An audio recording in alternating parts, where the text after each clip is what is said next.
नमस्कार दोस्तों, एक बार फिर से आप सभी का स्वागत है मेरे YouTube चैनल पर। आज एक और इम्पोर्टेंट टॉपिक आप लोगों के बीच लेकर आया हूं।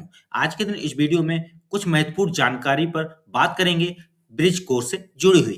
देखिए, ब्रिज कोर्स से जुड़ी हुई हर एक पॉइंट पर डिस्कशन इस वीडियो में होगा, इसलिए वीडियो को बिना स्किप किए अंत तक जरूर देखिएगा। वीडियो को लाइक, शेयर, कॉमेंट जरूर कीजिएगा। चैनल यदि अभी तक सब्सक्राइब ना किया हो तो चैनल को सब्सक्राइब करके बेल आइकन को हिट करके ऑल जरूर सेलेक्ट कर लीजिएगा। तो कंटिन्यू करते हैं वीडियो।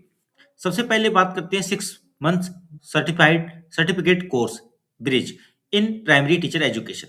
तो ये प्राइमरी टीचर जो बने हैं शिक्षक, बीएड धारक एक तय समय सीमा के दौरान, उनके लिए ये ब्रिज कोर्स लॉन्च हुआ है। इसमें उन्हें अपना एनरोलमेंट करना है और इससे जुड़ी हुई जानकारी के तहत प्रक्रिया में बढ़ना है। तो क्या है इसकी एलिजिबिलिटी, बात करते हैं उस पर। अब बात एलिजिबिलिटी की आती है, तो eligibility criteria and instructions for the participants. देखिए, ये जो कोर्स है वो National Council for Teacher Education मतलब NCTE cell design such course under overall supervision of the Ministry of education.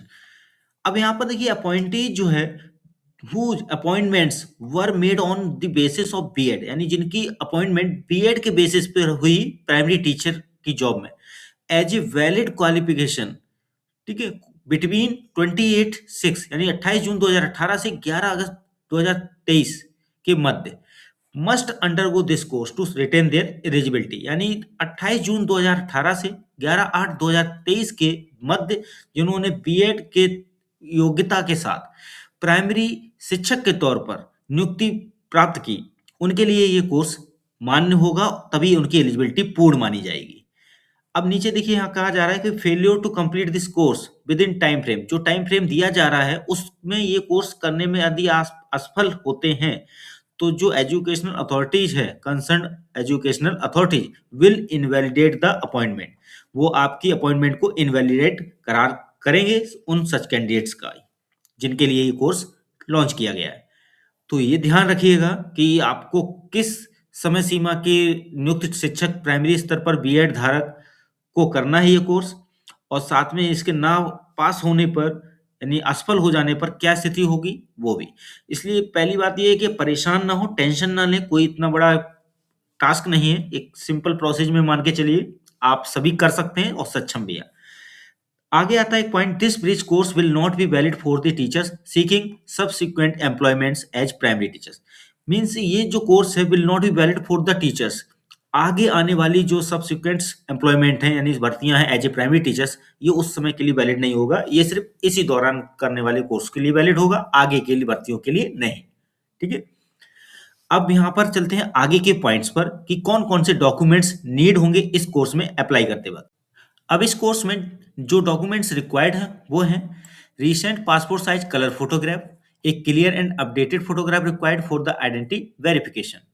ये आपको जेपीजी, जेपीईजी या पीएनजी फॉर्मेट में आप यूज कर सकते हैं, मैक्सिमम 2 MB साइज में। Signature of the applicant teacher needed to authenticate and validate the submitted application, ये भी सेम साइज सेम फॉर्मेट में। फिर आता है बीएड मार्कशीट और सर्टिफिकेट, इनमें से कोई एक required as proof of the applicants professional teacher training. इसके लिए आप पीडीएफ भी फॉर्मेट में जोड़ सकते हैं, जेपीजी, जेपीजी और पीडीएफ वाला भी आपका ऐड हो जाएगा इसी में। Appointment letter, official document confirming current employment status as a teacher, तो ये भी आप डॉक्यूमेंट अपलोड कर सकते हैं। मैक्सिमम 2 MB सभी का साइज है, नियुक्ति पत्र जिसे बोले यहाँ। फिर अगला है self declaration certificate duly certified by the concerned school principal. तो स्कूल प्रिंसिपल का तो सिग्नेचर होगा, उसके द्वारा ऑथराइज होगा ये। ठीक है, सेल्फ डिक्लेरेशन सर्टिफिकेट, तो इसमें आप इसको सर्टिफाइड करके भी अपलोड करेंगे, सेम फॉर्मेट और सेम साइज ही, मैक्सिमम लिमिट जो है वो। अब चलते हैं अगले पॉइंट्स की तरफ। अब आपके सामने bridge course credits and structure of assessment and evaluation, जहां पर 7 सब्जेक्ट्स होंगे। इंटरनल असेसमेंट जिसमें असाइनमेंट्स एंड प्रोजेक्ट वर्क आएगा, मार्क्स यहां दिखाएंगे, क्रेडिट्स दिखेंगे। कोर्सेज एंड एग्जामिनेशन में मार्क्स क्रेडिट्स दिखेंगे और टोटल मार्क्स टोटल क्रेडिट्स दिखेंगे। देखिए, यहाँ पहला सब्जेक्ट जो दिया गया है वो है child development and educational psychology. Internal assessment में यहाँ देखिए मार्क्स 25, क्रेडिट्स 1, और कोर्सेज एंड एग्जामिनेशन में 75 मार्क्स और credits 3, total marks 100, total credits 4। Second subject है curriculum pedagogy and assessment, 25 marks, 75 marks और क्रेडिट है 1 and 3, total 100 marks, total credit 4। Pedagogy of language 1, यहाँ हिंदी लैंग्वेज या कोई रीजनल लैंग्वेज आप चयन कर सकते हैं।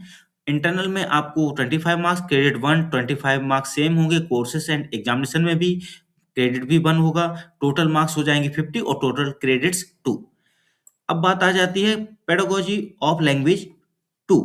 यहाँ पर देखिए इंग्लिश लैंग्वेज लेंगे यदि, या फिर इससे हटकर लैंग्वेज लेंगे, लेकिन लैंग्वेज 1 से वो हटकर होनी चाहिए। ठीक है, लैंग्वेज 1 में आप हिंदी या कोई रीजनल लैंग्वेज लेंगे, और पेडागोजी ऑफ लैंग्वेज 2 में इंग्लिश या फिर अदर देन लैंग्वेज 1, यानी ऊपर वाली लैंग्वेज से हटकर। 25 मार्क्स इंटरनल वाले में आएंगे, 25 मार्क्स आपके कोर्सेस एंड एग्जामिनेशन में रहेंगे, और 1-1 दोनों में क्रेडिट्स होंगे। टोटल मार्क्स 50 रहेंगे, टोटल क्रेडिट्स भी 2 रहेंगे। पेडागोजी ऑफ मैथमेटिक्स, यहाँ पर देखिए 25 मार्क्स दोनों में रहेंगे, 1-1 क्रेडिट्स भी दोनों में रहेंगे, और 50 कुल और 2 कुल क्रेडिट्स भी है। Pedagogy of the world around us, 25 25 total 50 और 2 क्रेडिट्स होंगे, 1-1 करके कुल। स्कूल एक्सपीरियंस में 100, ठीक है, इसमें जो ये आपका इंटरनल असेसमेंट है वो 100 का, कुल क्रेडिट्स यहीं पर 4 हैं।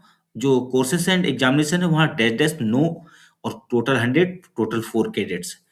इस तरह से ग्रांड टोटल आपका 250 इंटरनल्स के लिए होगा, टोटल क्रेडिट्स 10 हो जाएंगे इंटरनल में। इस तरह से कोर्सेस एंड एग्जामिनेशन में 250 होगा और 10 क्रेडिट्स होंगे, और इस तरह से टोटल मार्क्स जो होंगे 7 सब्जेक्ट्स में 500 और टोटल क्रेडिट्स 20। ये हो गया आपका सब्जेक्ट एंड मार्क्स स्ट्रक्चर। अब आगे चलते हैं एक ऐसे मैसेज की तरफ जो एक सोशल मीडिया पर आया हुआ है, उस पर बहुत ही इंपॉर्टेंट पॉइंट जो शेयर किए गए हैं उस पर बात करते हैं। तो देखिए सोशल मीडिया के मैसेज पर कितनी सत्यता है ये मैं अपनी तरफ से कोई पुष्टि नहीं कर सकता हूं, लेकिन जो भी पास हो रहा है सोशल मीडिया पर मैसेज में जो पॉइंट्स हैं वो मैं आपको साझा कर रहा हूं कि साथियों ब्रिज कोर्स के संबंध में आज एनआईओएस के ज्वाइंट चेयरपर्सन से बातचीत हुई है, जिसमें मुख्य बिंदु जिन पर संशय था उन पर स्पष्टता मिली। मुस्कुराते हुए फीस हायर अथॉरिटी के द्वारा डिसाइड की गई। आप सभी सरकारी शिक्षक हैं, रजिस्ट्रेशन के समय टीचर आईडी नहीं आ रही तो कोई समस्या नहीं है। परिस्थिति कोई भी हो, परीक्षा को 1 साल में ही पास करना होगा, अर्थात नो अटेम्प्ट। मुख्य समस्या यही है। सेकंड लैंग्वेज उसी भाषा में लिखनी पड़ेगी जो सिलेक्ट की है। रजिस्ट्रेशन हो जाने के बाद डैशबोर्ड जनरेट हो जाएगा, सभी स्टडी मटेरियल वहीं पर प्रोवाइड होगा। रजिस्ट्रेशन हो जाने के बाद सभी को करेक्शन का मौका मिलेगा। जल्दी पोर्टल पर एक टोल फ्री नंबर जनरेट किया जाएगा जिस पर सुप्रीम कोर्ट जजमेंट के आधार पर सिर्फ ब्रिज कोर्स से जुड़ी हुई जानकारी मिलेगी। तो ये इसके नीचे और भी इंपॉर्टेंट कुछ लाइंस नहीं है, एक ऐसी लाइन से जो साझा नहीं कर सकते, लेकिन ये सोशल मीडिया पर जो मैसेज है इसमें कितनी सत्यता है मैं इसकी कोई पुष्टि नहीं कर रहा हूं, वक्त आने पर पता चलेगा। चलते हैं आगे। अब आपके सामने एक सेल्फ डिक्लेरेशन सर्टिफिकेट फॉर्मेट है। देखिए इसको भरना है और इसको सही से भरना है, आराम से अच्छे से समझते हुए पढ़ते हुए भरना है। ठीक है, यहाँ पर टीचर ने अपना नेम भरेंगे, डीओबी भरेंगे, अपनी डिटेल्स भरेंगे, सिग्नेचर ऑफ द टीचर रहेंगे विद डेट, ऐसी प्रिंसिपल या हेडमास्टर की जो भी सिग्नेचर डिटेल्स अन्य डिटेल्स हैं वो रहेंगी। ठीक है, इसको भरकर इसकी कॉपी अपलोड होनी है जो अन्य डॉक्यूमेंट्स हैं उनके साथ साथ। इसका लिंक अगर चाहिए तो इस वीडियो के डिस्क्रिप्शन में मैं दे दूंगा, आप वहां से इसे एक्सेस भी कर सकते हैं, बाकी पोर्टल पर भी मिल जाएगा। तो ये थी एक बहुत ही महत्वपूर्ण जानकारी ब्रिज कोर्स से जुड़ी हुई। आगे और भी ऐसे ही वीडियोज आने वाले हैं जो ब्रिज कोर्स से जुड़ी हुई जानकारी आपको प्रदान करेंगे और एक लेटेस्ट अपडेट्स भी आपको देते रहेंगे। इसलिए इस वीडियो को लाइक शेयर कमेंट करने के बाद इस चैनल को सब्सक्राइब करके बेल आइकन को हिट करके ऑल जरूर सेलेक्ट कर लीजिएगा, जिससे आने वाली अपडेट्स आपको ऑन टाइम नोटिफिकेशन के माध्यम से मिल सकें। आज के लिए बस इतना ही। धन्यवाद।